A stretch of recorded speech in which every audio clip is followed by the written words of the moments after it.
ita naye zvinhu. But munhu ngaagara aziva kuti mukuru uyu anotokwanisa even ndisipo. Saka pese Mwari paati ngatiite, ane raari kukurongera rakanaka mukuita kwako. So opportunity, favor, mukana wezvinhu zvakanaka dzimwe nguva rinouya sedambudziko.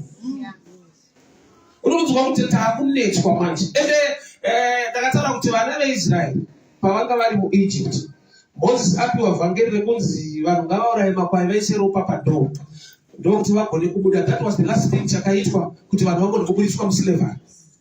Minana yakaitwa mizhinji, Faro akaoma musoro. The last thing chakaita kuti Faro ati Israel chibudai, pakauya mutumwa akauraya matango ese. But chakadenga kuuya kwemutumwa kuzorwa kweropa pamadhoho. Vhangeri rakaparidzirwa vanhu vari munhamo rekunzi urayai makwai enyu. Zvora kuti rufu haruna kutanga kuEgypt. Rufu rwakatanga kuvana veIsraeri muEgypt vachifirwa nezvinhu zvavo nezvipfuyo zvavo. Saka vhangeri iro ranga rakanakira munhu ane makwai 5. Akanzi urayai makwai mise ropa padhoho, anouraya 1. Ane 6 anouraya 1. Ane 3 anouraya 1. But achangobva mukutenga 1 rake osangana naMozisi anofanira kuti urayai makwai, anozva mukuru anodaro ane mweya wekutudzora kumashure, haana tsitsi. 1 irori richabva mukutenga oparidza vhangeri kuti urayai makwai. Gamba pa1 vavatenga dzatonyasha dzekuti pane kwaanoda kuendwa. But ukasaziva kuti outcome yekuti pane kwaanoda kuendwa, nyaya yange irimo, maybe hazina kurekodwa, but I want to give this understanding.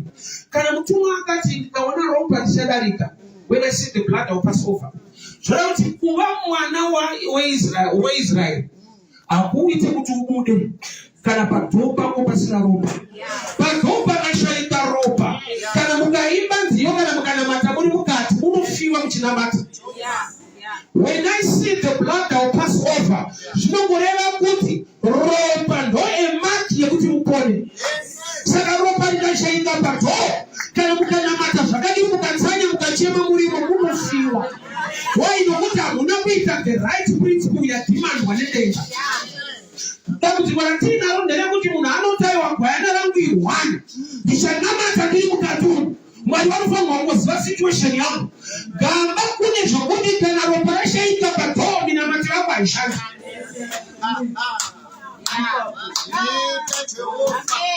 Ndiri kuona kuti kune veIsraeri vakatoita dambudziko revanhu vekuEgypt.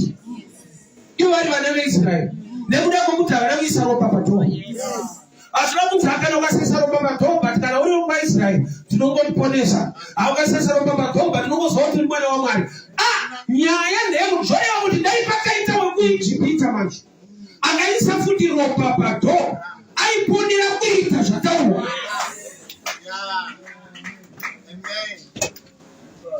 Saka tinoona kuti munhu akadyara nguva yekurima anokohwa. Mukristu akasadyara akanamata chaizvo anofanira munhu akakohwa. Principle yekumunda ine misodzi kana kuchema ine chekuita nembeu yakaiswa munhu. So life ine maprinciples ekuti ukama-ignore no matter wachema zvakadii. I know kuti pane nguva yekuti munhu unochema nekuti zvinhu zvaoma, but chinoponesa munhu i-right application of knowledge. Kuchema haisi guarantee yekuti zvinoita, isaini yekuti zvaoma. Bhaibheri rangu rinoti vanodyara nemisodzi, kwete kuti vanodyara misodzi. Vanodyara nemisodzi, those who plant in tears, which means despite crying, there's a season yekuti munhu anodyara mumisodzi imo. I relate this nekumakotsi. Mukaenda kudare redzimhosva munhu ari kutongwa akanzi baba munobvuma here kuti makaripa mwanawo. Kudhaya akatanga kuchema akasataura anything.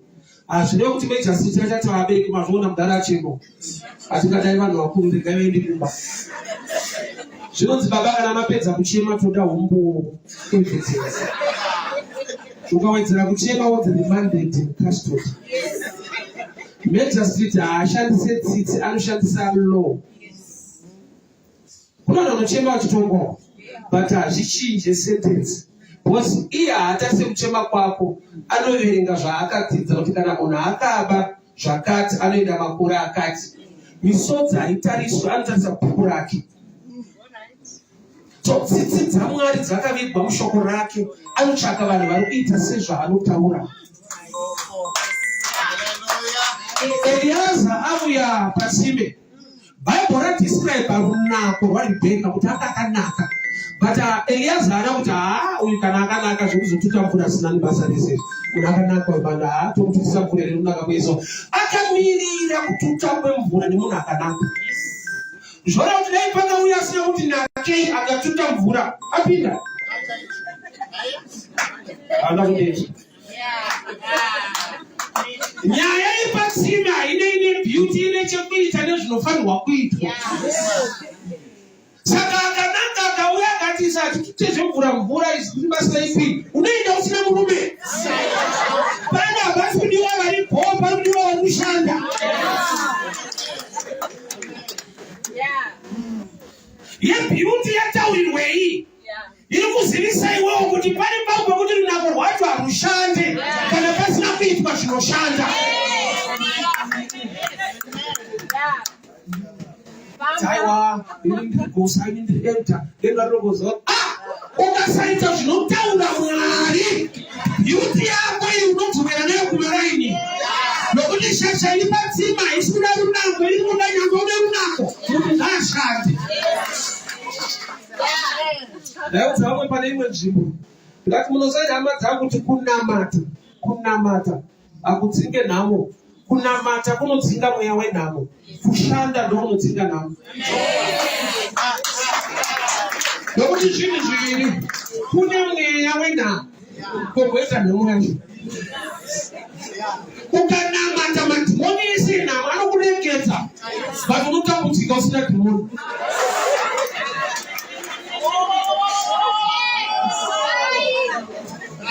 I'll give you this example. Nyika yakaita independence. Independence kureva kuti kusunungurwa kubva pana anokuzvanyirira. But independence ikaitika, mukasashanda munotambura makasunungurwa. Saka nomashira kuti takasunungurwa ingati chinetseka. Kusununguka independence hazvireve prosperity, hazvireve rugare, zvinoreva kuregedzwa neanga akakumbunyikidza. Saka iwe ukasashanda usina anga akakumbunyikidza unotambudzika uri free. Saka tona nyika ine majeri, iyo nyika yakaita independence. Majeri ndei anongoreva kuti pane vanofanirwa kusungwa nyangwe takasununguka. Nokuti havazivi chinonzi kusununguka kuita sei, vanozofarisa. Hapaifanirwa kuita jeri kanyika kana yasununguka. Jeri isainye kuti mukusunungurwa imomo pana tsana vanofanirwa kutosungwa. So life ine maprinciples ayo. Panobatangwa nyaya yerunako rwemunhu, but runako rwake haisi iyo guarantee yekuti sei akawanikwa. Haana kurorerwa beauty, haana kurorerwa kuti aiva mhandara, zvese zvataurwa izvi. But Eliaza hapana chamumubva kuti kana iri mhandara akanaka kudai so achienda rivhesi. Zvana ndataura zvekupangamira mvura ndikamuonesera mwana akanaka. Akaramba akamirira. So life ine maprinciples. Pane zvinoda kuitwa, pane zvaunofanirwa kuita, pane zvaunofanirwa kuziva. Matambudziko ariko wachema wanamata kuna Mwari. Maybe I'll give you this scripture, Matthew 6:6. Inotiyo kana makunyengetera pindai pakavanda muvhare dhoo. Mwari anoona zvamunoita, unokukomborerai.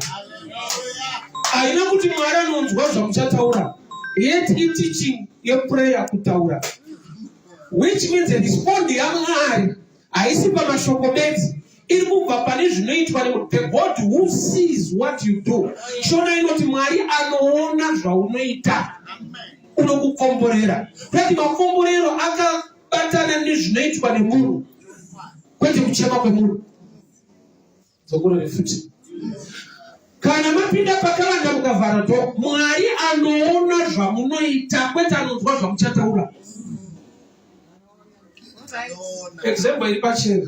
Mukomana akangopfimba musikana akati ndatokuroora ndatokuseka tena. Musikana nyangwe achida kuroorwa, nyangwe achida kuchata. Mukomana ndatochata newe ndikuroora, musikana anogona kuramba. Mukomana paanodzoka after 2 years anosvika musikana akaroorwa akachata. Saka anoneseka kuti ndozvandaitaura wani. Ndopa achaudzwa nemusikana kuti aiwa ndakuramba zvawaitaura, ndairamba chaitaura. Ndaiona. Iwewe uchitaura nini uchiona? Wese akamuramba brother ari mukomana. Airamba type yemukomana. Wese akamuramba nemuhamdanana. Haana kuramba love, makaramba chekuita love nacho. Rati iwepo waitaura iye anenge achiona kuti aparunyura apa. Wacho ukapata panetsana unokuwara. Anenge achiona. So ndoba kuti the shock of the God who sees what you do will reward you. That the reward is connected to what you do. Zvaunoitwa nevanhu haisi nyaya. Zvaunoita kuna Mwari ndonyaya. Mwari simukai vavengi venyu vaparare. Dzimwe nguva rumwe vavengi vake nokuti hauiti zvanotaura. Unozvikuvadzisa. Mwari haakudire kuti wakarengwa. Anokudira yekuti unomuda. So kuvengwa nekuukirwa nevanhu haisi guarantee yokuti Mwari achakufarira. Unogona kuvengwa kwese nevanhu naMwari wacho. Nokuti anokudira zvaunoita kwaari rudo rwako. Ndaiudza vamwe ndikati Mwari munoziva kuti anotida zvakafanana. Zvanomumwe haamanyire pasei kuperiodi wakasiyana. Ndikati Mwari nyangwe achitida zvakafanana, isu hatimude zvakafanana. Kune difference nekuno kwete ikoko. The God who sees what you do. So pana agara patsime. Pauya munhu akanaka but hazvina kuchinja nokuti munhu tine vanhu vari right but vasingashandire Mwari. Kana iri nguva yeprayer, kana iri nguva yekuti anochema unonamata unoimba. But pane nyaya yekuti nziyo dzapedza kuimbwa patsime panoti mvura inoda kututu. Wanano iri pano yakalipwa pamusoro pengamera 10 kana munhu achera mvura. Mutoro. Zvese zvakudziite. But secret yeblessing yako iri mukuita zviri pano. Takazorwa Mwari anokomborera, anosumuka. Ichokwadi. But sei usiri kusumuka chiita kuti ndinorema zvakanyanya. Munhu wangu ndo uri kuremera Mwari. Anosimudza parombe but imwe revhu rimwe ropa harisimuke. Anosangana kuti Mwari unosimudza marombe kubva muguruva rega kana machinda pazvigaro. Zvinotoreva kuti rombe ndo rinofanira kuzudza guruva. Mwari anosimudza hakuzudza. Ijuti rako kubvisa simba riwe naMwari. Why? Nokuti kana akakusumudza rakusvitsa ipapo as long une guruva unodzoka futi.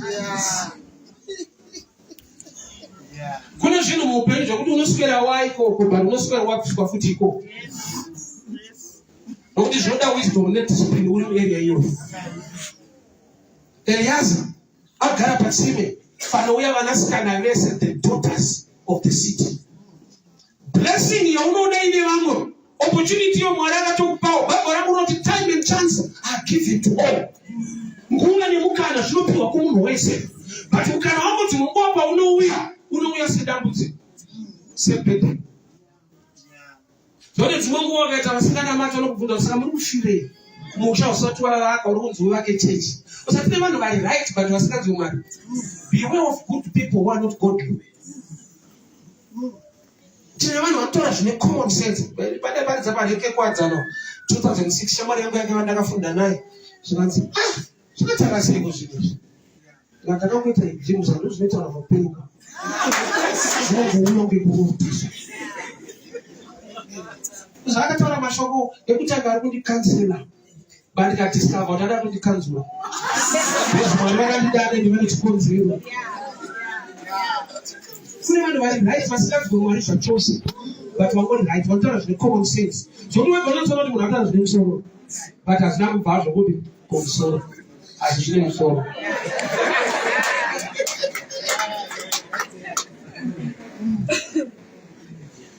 Patsime pagara marriage apo.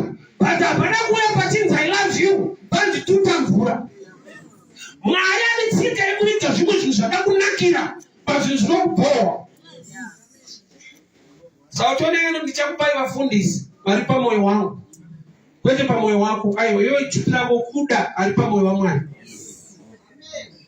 Atipiwe mfundisi watinoda tinopiwa mfundisi wokuzoda. Mfundisi akafanana nemwana. Aupiwe mwana waunoda. Unopiwa mwana waunozoda. Saka tinoti chari nikucha chirungu ndichangu makuti ichi. Bati ndichangu manje kanekutaka. Saka titira kuda mwana iye kuziyo wako. Wenzi unonyorisa kuna mwana unatapia kali unatapia kadai. Naya sata yako. Wakafalo biwa type isiriyo. Ile kuzoda. Tatsima hapa paita wanano. Bata ita uwese wanano. So pali mwe mti Mwari anolanza blessing. Sepete. Cha hapa kuti vanasikana vasani itakombiseni mabindu kutsimo. Vasi kuzviziva. Dai Mwari atipo muono mweya. Za Elisha aifura nzvimbo inonzi Shunemu. Shunemu haisi nzvimbo wanika itawo. Yaigara mukadzi weShunemu. Maitogara vanhu vakawanda. But kuna akaona.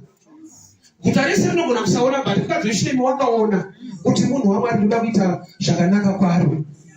Muguta nevanhu kuna akaonerwa nyasha dzekuona. Patsime panouya vanasikana pane mwanasikana akaona. Akabva ipapo aine goridhe apedza kutotambura. Mwari ane tsika kuita zvimwe zvinhu zvakakunakira pazvinhu zvisakakunakidza nhasi. Ndiri kuchikoro ndozvandaita ndaivenga ticha airova. Pona asikazivi kuti ari kundiroverei. Ndaifungawo semwana mudiki ndaiti kuvengwa kana kuti anongorova asi aiti. Ndisingazivi kuti kurova kwake kwakaviga kundida kwake. Because ari kuti ramangwana harina kumira zvakanaka verenga ugobudirira muupenyu. Asingarove ari kuti nandirove future inokurova yega. Saka future motikana yakurova ndoma hwane. Isu pari kuti tiimprove tiverenge tiregere kurohwa taiverekidza mashoti. Tati kudefensive chete ndaifika mashoti echini 3 plus. Zvoti wapedza kurohwa unoenda kuklasi uchidada sokuti pana chandazi. But nhamo kana yadu kurova kana ukatoverekidza mashoti inoronga. Kuregi wadofo zvako. Imagine mwana wedofu, mukadzi wedofu, amai wedofu, kuchemedza dzidza rese. Pavanofana kurohwa uchema uri 1 uchemedza mhuri. Unosvika paunodemba denda karohwa mani. Kana wakuziva zvazvinoreva nezvazvakanakira muupenyu. Unosvika paunodemba denda kakoti manikidzira vakandirohwa. Yaita sepateni, waita semutoro, but agenda iri good life. Yes. So munhu dai akura pakunzwa Mwari nekutaura kwaMwari. Aziva kuti kuitira Mwari kune zvakunodenda muupenyu. Yes. Ukazviziva humanikidzirwe unopangamira mvura wakasununguka. But I can imagine dai pakatawo mwasikana vakaenda naye kutsime vakaona akuswera achipangamira mvura aiti anongoitiswa. Unomuziva iri mudhara uri kutitira mvura. Remember kuti hasi Isaac akauya kuzorora kwakatumwa Eliezer munhu asiri. So there are times yekuti wakuriseva asiri ari blessing yako but ndiakatumwa nayo. Wauri kushumira nekuitira hasi Mwari but Mwari ane zvaakareka kuti munhu yakusvitsa. Isaac hatakure goridhe kunorora. Isaac anotendera kuti Eliezer chienda negoridhe rangu kunorora. Sapari nguva yekuti unoti dai Mwari ndikamona ndikamubereke. Pane vanhu vanotoberekwa uchitobereka program yaMwari. Kazhinji kacho tine zvatinoona totasaiwada ino vanhu ava ndiri kudai Mwari chaiye.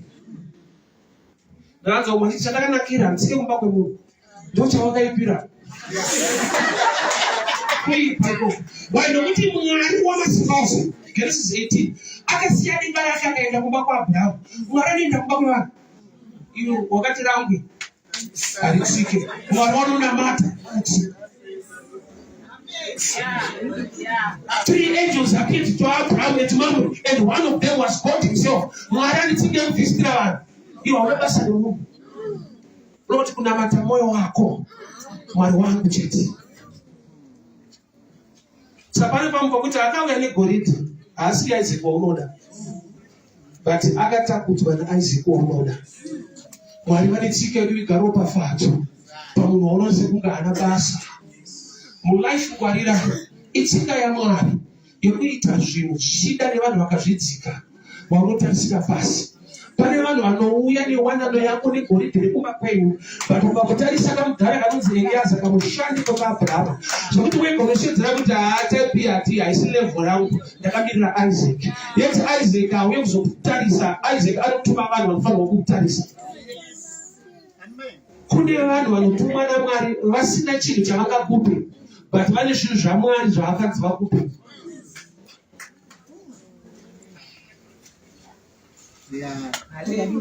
Komana anoti Joseph wakanana panura hope dzemumwe musungwa. Musungwa iyi ndiye anotaura zita rake kuna mambo.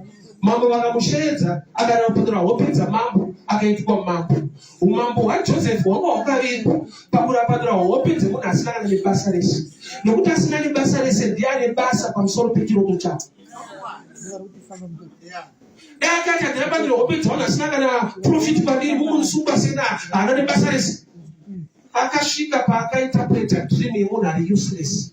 Munhu ari useless ndiye akava useful concerning his own dream. Vanotoda meso emweya ekuoneswa naMwari kuti zvinenge hazvina basa, hazvina maturo, asi pakavigwa ropafadzo yako.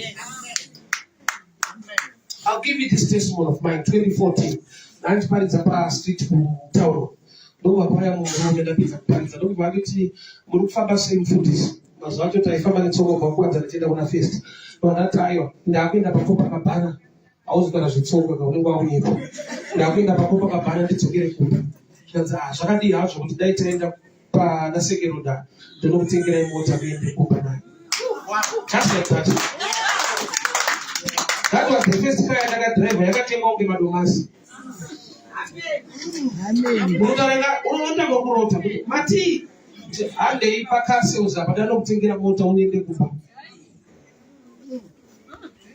I was preaching to people who are desperate. Mazuva acho zvinhu zvavo zvakaoma, vanhu vasina mabasa vachingoswera vakazvambarara pana fest ndovandaiparidzira vasina chavakandiitira.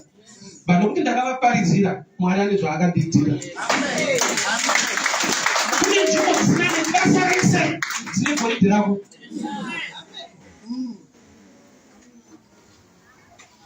So pese panoda kushumirwa Mwari nekuitira Mwari revesa. Nokuti Mwari une tsika yekuviga zvimwe zvinhu zvako pavanhu vaunoona sekunge hapana kana nyaya.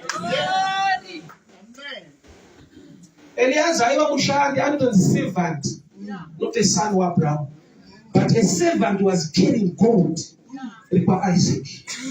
Mwari une tsika dzekuviga maropafadzo pakuvakwa kwechechi chaipo.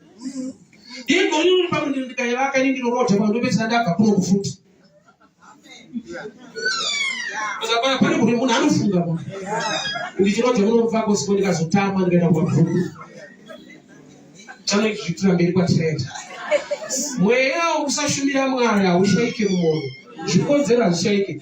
Itwa mukadzi aiva nevana vakawanda bhuku Samuel. Penina ndakubvira ati Mwari ndakusiya mwana wangu pachechi. Aitova nawo. Akati Mwari mukandipa mwana ndinosiya pano ndiye anga nedambudziko rokuva nemwana. So zvaitinetsa kuti competition iri kumba naPenina. Kosei pamwe chete unochemera kuna Mwari hauchada futi kuenda naye kumba. Kuti giving yaHana yanga yakavigwa paRevelation pachisango chekuziva kuti chamboita kuti ndirambe ndiri mumwanano ndisina mwana, vamwe vaine vana. Mwari ndiye andichengetera imba iyi kwete vana, nokuti even ndisina vana ndiri kungondiwa zvakadaro. So Mwari mukandipa ndaakuziva kuti imi ndimi makagara mandipa imba ndisina mwana wacho, ndichakupai mwana pano pakereke. Ndobva asiya mwana kuchechi. Breakthrough yake yakangouya nekuda kwekuti akanzwa burden pamusoro pemba yaMwari. Mwari mukandipa mwana ndosiya pano. Penina hajaidza aite izvozvo. Vake vana vasiwe kuchechi ndevekumba. Saka uchiona kuti neBhayibheri macho vana vake havana mazita. Pamunzwa mwana Penina Renza akanyorwa havana nebasa. Ane basa ndaana Samuel. Nokuti vane basa rekuita paimba yaMwari.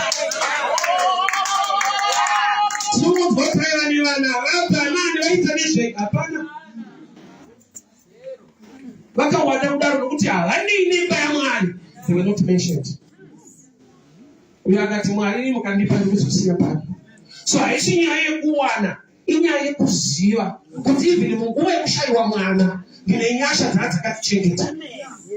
Because pane nguva yekuti munhu anoti aya Mwari akazondikomborera ndokuti tichashandira Mwari. Ndeti uri kuti ukangarwa kuti you are already blessed.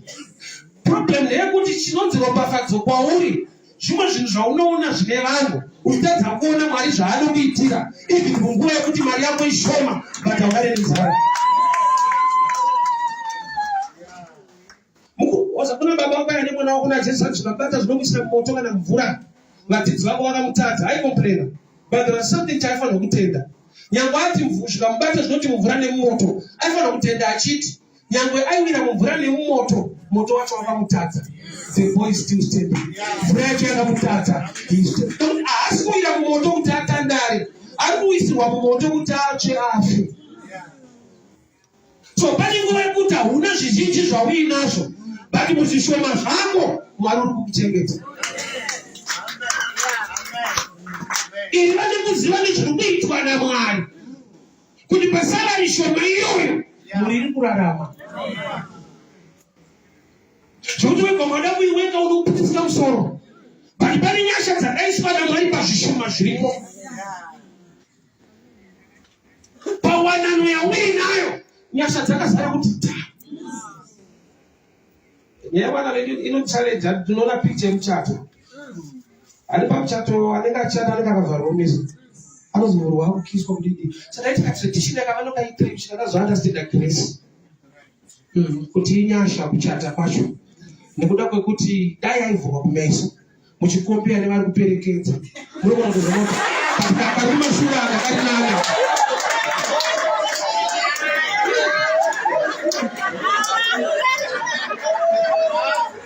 Unotozoona vheu yasimuti vanhu naakukiswa kuti inyasha tukwa. Atoenda kwamuri. Achiperekedzwa nevakati nakei. Atoenda.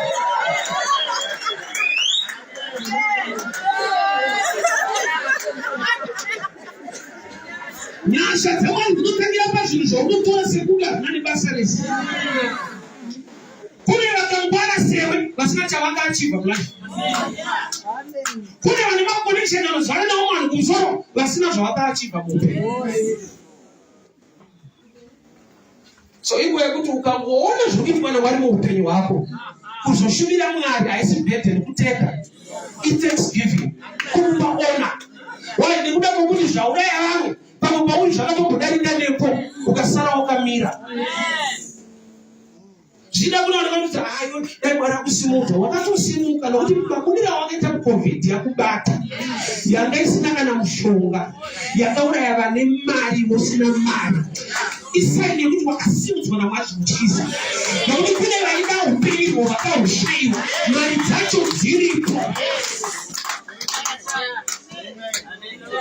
Usanyimirwa makaimba dai Mwari achikuda, dai akusimuka, dai waita zvakati, dai waita zvakati.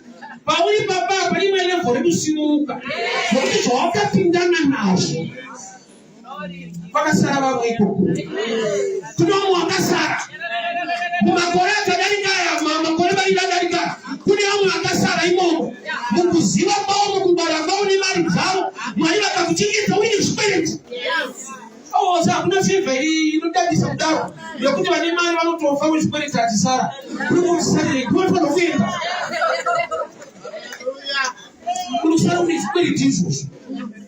That's the grace of God. So kushumira Mwari uchiziva zvaanoita nezvaakakuitira haifaniri kuva impeded. Inofanirwa kuva mukana wokuti ndawaniswa mukana wokutenda Mwari.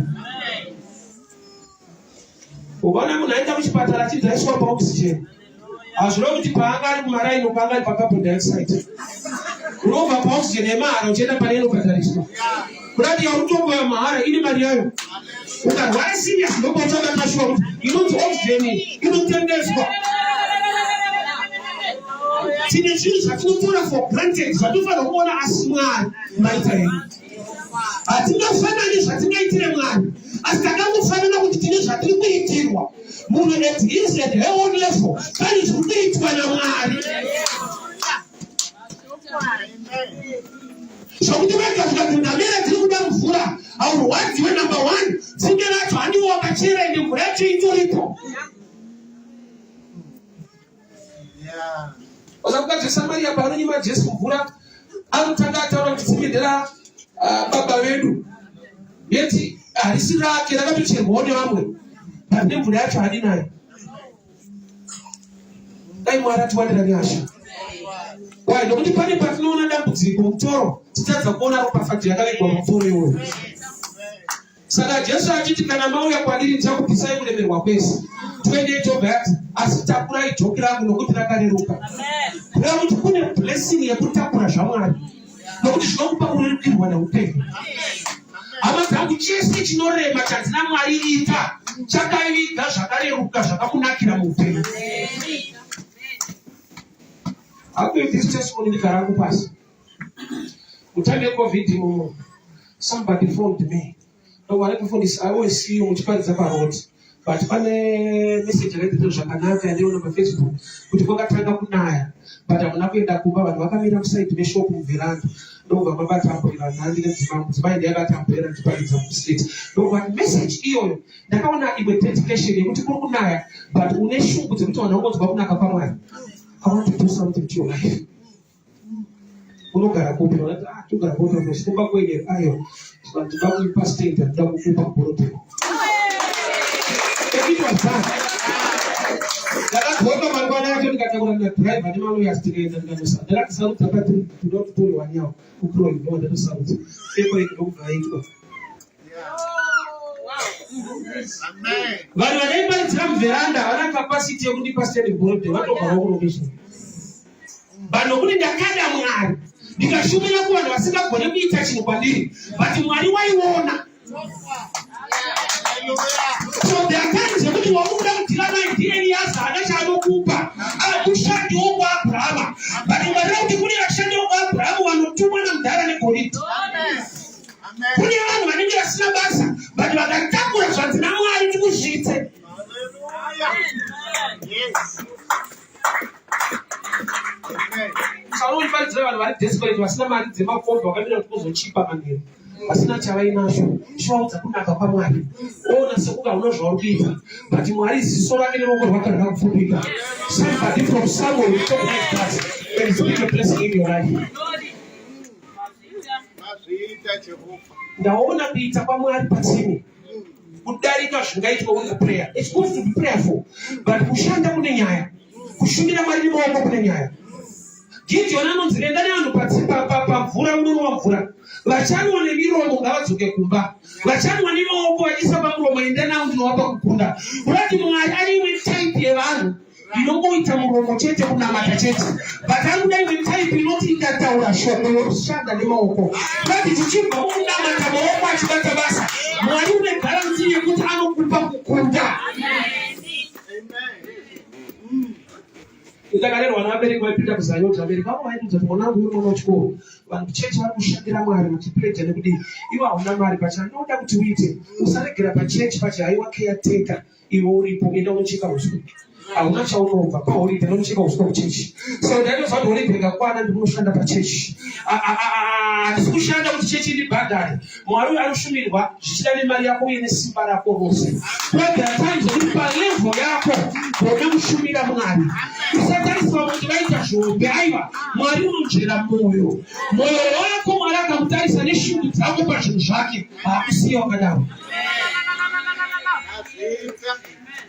Pani pekuti imeji but vari kutaurwa zvengamera hapana wanaro. Bhaibheri achamirira kusvika apedza kupa ngamera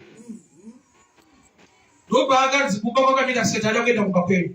Ona goridhe irimwe goridhe ndatumwa naAbhurahamu watova mukadzi waIsaki. Kune zvakavirwa mukushandira Mwari. Kushandira Mwari hakusi kuitiswa nokuti Mwari wacho akatendeka. Hakusi kushandiswa, hakusi kushaya zvokuita. Ekunoita haushaya zvokuita nosvika murodzi uchiparidzawo. I've seen God honoring that.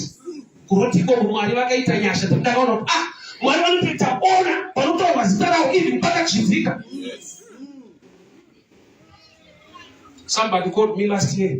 Don't ndaona mchiparita ndikuno ku island. Ndine holiday ndikuenda ku Israel. Ndino passport yedu not made on any visa. For 8 days I was in Israel. And munhu wachiye ndakataka kuona ikoko Tel Aviv pa airport. Akasikadzira ndisikamuziva.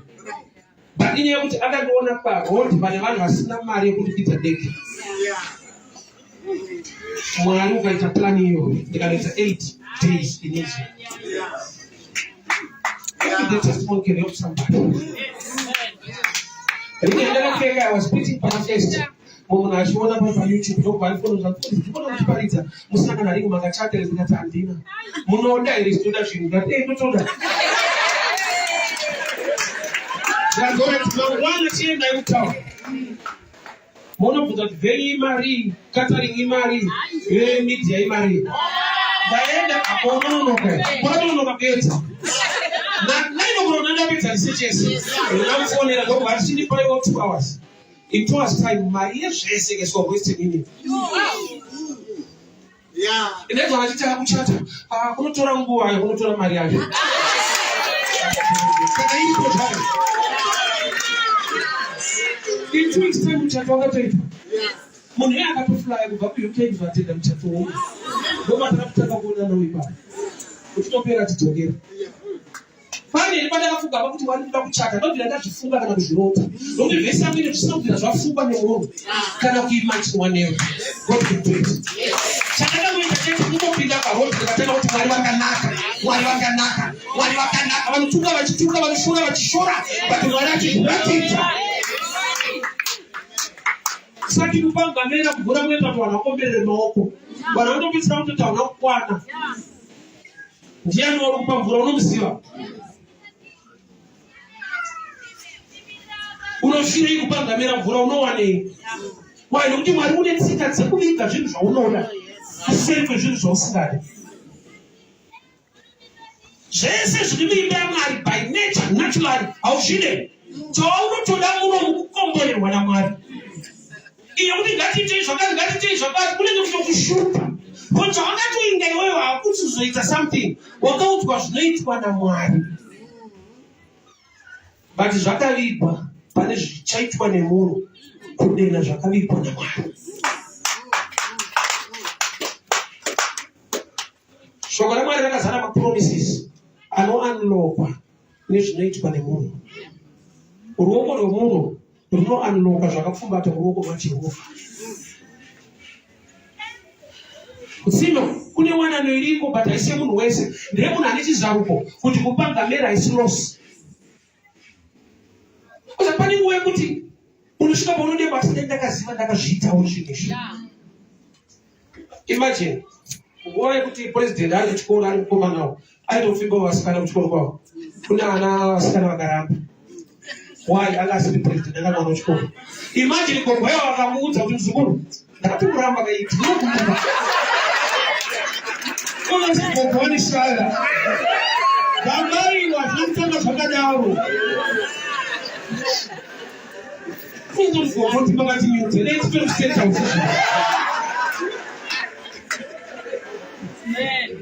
Gambari was a not student pachikoro pacho. So it's a time where you move the shin. Mudziyo wefu. Ka project unotaka nani basaresa. Mwari akarongedza wananodzi vanhu vakuti church Mwari akarongedza mabusiness maopportunities Mwari akarongedza mavisa kuenda kwewe akangozvitora zvese akazvitanga project yepachechi ati munhu ashanda munotaiwa hatina material vanhu vanoda kubatwa musoro havadi kubatwa mukati memusoro. Mwari unoti vanhu vangu vaparara nekushayiwa zivo. Knowledge is power. Namatire zvangu zviite. Usati wanamatirwa unofanirwa kuziva zvekuita. Knowledge ine nyaya, kuziva ndokune nyaya. Anona munhu paanoberekwa atanga anobuda nemusoro. Isai kuti panyika pawo usati wafamba funga. Panda brain. That's the most iva neruzivo. Ndokuba zvinoita easy. Bozi ndikwangu namata so kukenani majainda anodamba arimo even makazi namwari ndakupari. There's a fight involved, you know. So kunamata kune maprinciples anoita sekunge ifight, not kurwa kwakanaka, kurwa but kwakanaka kuti kune mari zao dzakakunakira. Saka ukazwa kuti kurwa kwakanaka unofanira kutanga waini celebrate why because chinonzi chakanaka pakurwa mari zao. Munhu anoberekwa achibuda akapfumbata zvipo zvake kumwe kutaura kuti dhaka version kubuda wakapfumbata isiyani kuti panyika pauya panonetsa panoda fight zvinazwanikeiori panoda kusimba chaiko chibhagera icho chiti kuti pauya apa ifight chaiyo hapana kuchipa. Ndaiona vanhu kumusha kwedu nongoshawa taiona huku dziri pamharadzano nembudzi. Saka mbuya wangu ati musabati dzakarasirirwa. Saka ndaita fungo kuti pasi vanhu vanenge vaneta nenyama orasambudzi. Ndikazoti sikavhautaiwa vanenge vachitotadza kutoidyawo futi nyama yacho. Chinovapa kunasirira mbudzi manje. Iyo understanding yavakapiwa kuti nhamo yese yauinayo kushaya kwese kwauinako kunotoda kuti utore futi chausingawani stere. Wonasa kunge unazvo. Ndinenge unasa kupanzwa nehuku. Ndazoti aiva anenge anzwa nenhamo but akushandisa principle inenge inopikisana nezvaanoshuvira. Kwasatani vanodaro.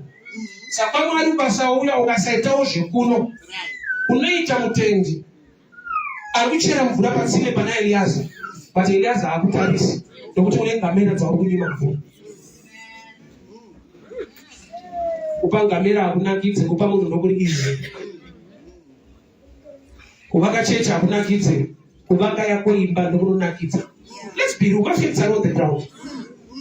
But ukaziva kuti zvakaikwa mukushumira Mwari zvii unokoshesa zvinhu zvaMwari. Why? Because zvakaika Mwari zvaanoda kukuitira. Chakanakira blessing yaMwari manje haina basa neekonomi nenyika yauri. Anozva kuti ndai Mwari akukomborera kaenda overseas muna matori right. But the truth is kana kuenda kuAmerica kuri kuenda overseas kubva ikoko uchiuya kuno uya futi overseas utori mbiri. Overseas hazvina kuenda kana kuti utori overseas izvezvi.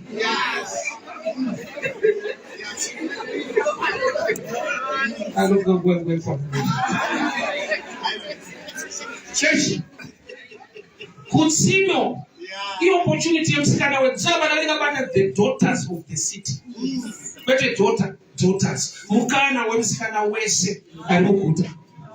Beauty haisi kutsvagwa uzati vakanaka kundidarika. Zvataurwa apa zvati zvekupa ngamera. Ngamera haioni beauty yemunhu. Ngamera inoda kunwa chete mvura. Zvekuti kana ukamodhera pamberi pengamera ndapasa nekuinyota. Saka mungu zvinomunetsa kuti bata havasi kundiona. Kune mwiri totusaonekwe. Yokuti ukashumira ukashandira Mwari mweya iyo inoriswa nayo. Ushauri kuti bata havasi kundiona bwana, havasi kundiona. Havaone. Why? Nokuti pane principle iripo. So wakatuta mvura wakapa ngamera 10. Mutora andizoti mawazi mangaringo yakareba zvakadii. Zvoti kumba kwawe kunotora zvisirizvo kuti chinguri aenda kutsima ari kuitei. Hakuna chinorwadza sekuti uri kuitira Mwari but vekumba chave mumhuri havasi kufara. Wesi muchechi zvino kuti muchechi munhu wese anokuingaridza mushandira Mwari. Muchechi mune vanhu vakasiyana siyana ende muchechi hakusi kudenga. Saka muchechi mutonyewa munhu bhozi hakusi kudenga. Kune munhu akutoziva kuti wivhi yako ine mawitsi mangani. Kune akutoziva izvi kudai dai wakaigata uchaziva kuti panachiziva kuti yadhodzi muchechi kamunhu. So kana kwakushumira Mwari kuitira Mwari hatifanani. Ndaitarisira vadzidzi vaJesu kuombera maoko Jesu paakazorwa perfume. Bhaibheri rangu rinototi vakataura vachiti what a waste. Perfume yatambiswa. Vaifanira kuombera kuti tenzi unoda kuzorwa perfume inodhura. Vanobva kuti ari kutotambiswa ichitirwa. Jesu wavanotevera havana kufara paakapiwa perfume.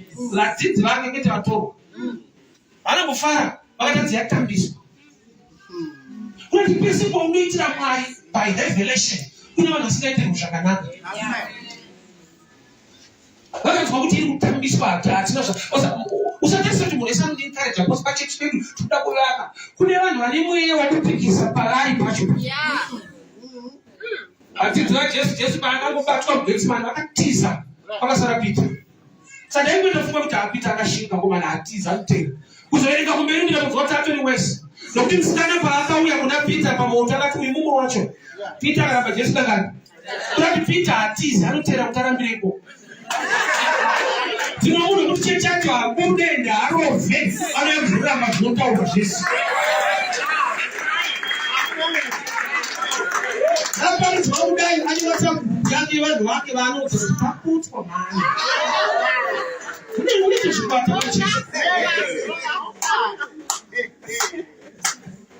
Dai mwana tuwanira nyasha. Yoi ngozwa ndakaenda Mwari. Ndakazoshumira Mwari. Kuti ninga zvimufadze ndakaengawo Mwari ngeti. Chechi une kuchipatara Mwari wero unongopora unongodara kushoma. Atikafanira pakurinzwa nepakuriita. Tinogona kufanana kurinzwa but pakuita tine zvikonzero zvakasiyana. Tine munhu anokudza nhamo yauinayo unoshungudza kuitira Mwari anokudza kuti nemanyawu nemanyemwa. Situation yako totoiziva tisi. Wenda wazosumuka ukapurisa. Abraham audzwa naMwari kuti mwana wako gomo chine chibayiro. Haana kuudza Sara same message kuti ndakunocheka mwana wogomo. Aiziva kuti Sara yekunzi uchava nemwana yakamunakira. But yekunzi ndipe yakaoma. Saka haana kuti ndakunocheka mwana wogomo. Akati kumboenda nemwana tisatsoka. Akutokuita gomo nemwana wacho akabvunza kuti baba huni dziripo, baba riripo, chibayiro chiripi? Abraham ndokubatayo Mwari uchati pagwayana. Ndozvaangaudzwa. Angaudzwa kuti uya undipe, kwete uya utore. Kuna Abraham akava nekumwe kuziva kunodarika kupa. Ndokwava mudenda kupa kuziva. Nokuti dai akaudza mwana ari kubvunza kuti baba chibayiro chiripi, oti chiri kutaura ndicho, chaitiza. Aizi mwana ushamsika amusungwa netambo kugara tichiona gwayana. Gwayana racho riri kupinda kuiswa tambo. Isaac akadzikwa paatari. Mwari ndobva ndazviona kuti unondida. Simudza meso ako ndokuona gwayana riri pachikwenzi. Uri kuona riri gwayana paranoonekwa pachikwenzi. Aifanira kunyanya kufara ndi Isaac nokuti ndiye akubviswa. Zvoreva kuti ukaziva zvinoitwa naMwari unofara even uine tambo. Zvakasunga zvakaoma but ukaziva kuti ndidaitira Mwari, Mwari harevi nhema. Zvinokupa mufaro. Dai Mwari atiwanira nyasha. Pazera rako nezvaanoda kuti uite, ita nemwoyo uchirevesa. Ufunge akatendeka saka tinonguva tichipa matestimony. Irege kuita nyaya yekudhara. Zvinoti saka mukono Mwari achiri kuita, yes, he is the same. Yesterday, today, and forever.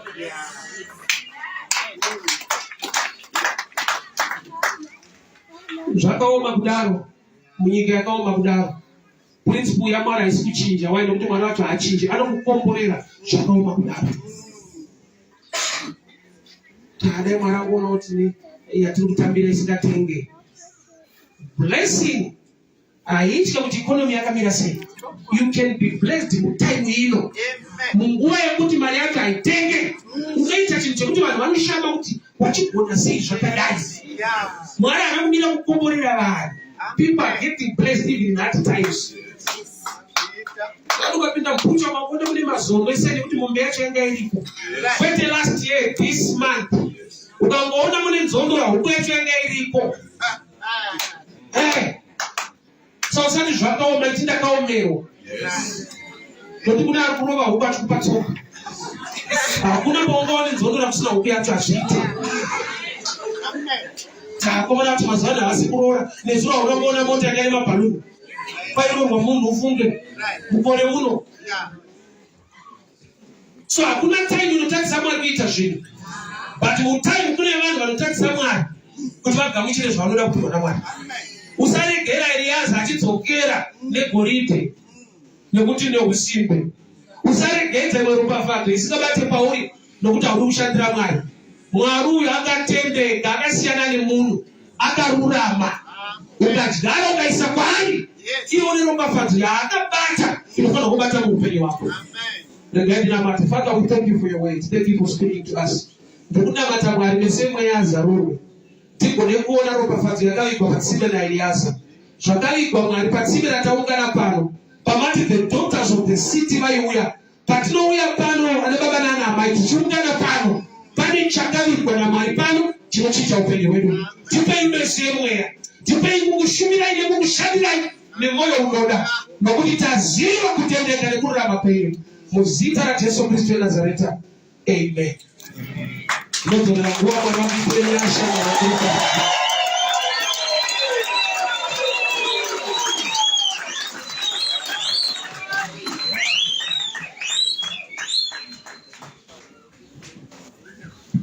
We are